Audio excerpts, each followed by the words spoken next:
Hello, it is Frey, and I'm going to tell you a story. You're going to take a journey way back with me. Way back when I was just a wee fledgling, about 10 years ago. This is the story of my first convention.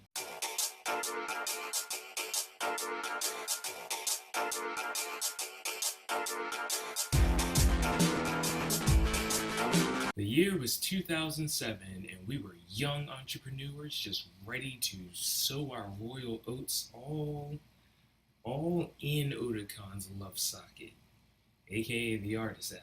Super confident, we all in this piece like, yeah, we about to sell this shit. But then we hit some snags. We didn't realize we had to pay $100 for electricity for our table. We also didn't realize we left our turntable that we were going to play original music off of at the house. And when we got to our table, our presence compared to the other people was very underwhelming. We had no decorations, no business cards, nothing. Zilch. None of that. I saw a damn tumbleweed go across the damn table at one point. It was so deserted.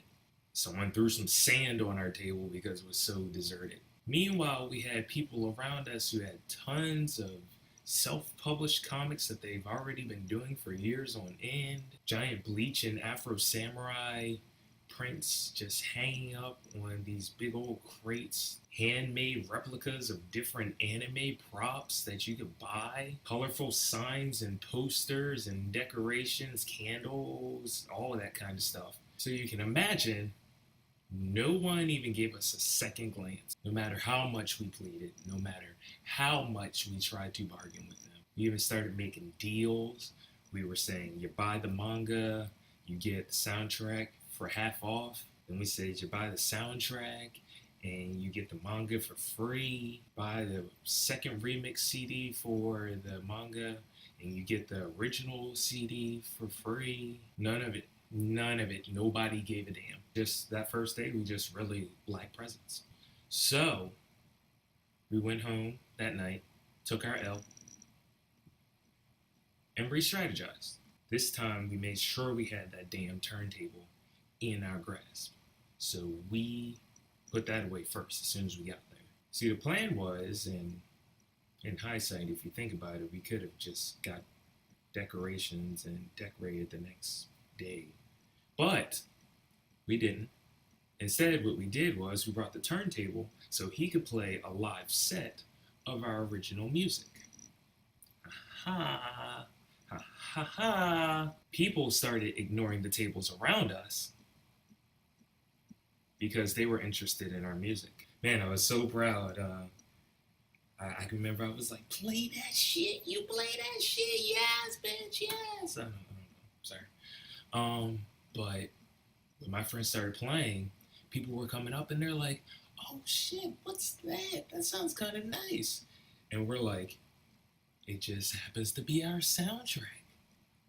And they're like, oh, let me check it out. Sale. CDs out the yin yang, bitch. So now we're confident and excited again because people are coming up to our table and they're getting up on the table, they're twerking. We're like, oh shit, oh shit. Okay, that didn't happen like that. People were dancing, but can you imagine how excited we were when even the security was telling us to turn up the music?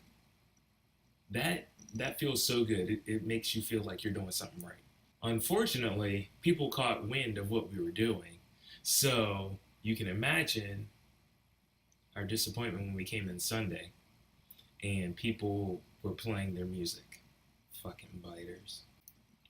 But yeah, that's basically it. We ended up recouping maybe half of what we put out, which we did horribly. It was a fail on our part overall, but it made us more ambitious for the next time. And I will tell you that story at another time. So this is Frey. That's my little story. Hope you enjoyed it a little bit. If you did, hit that like button, share, subscribe, stay golden.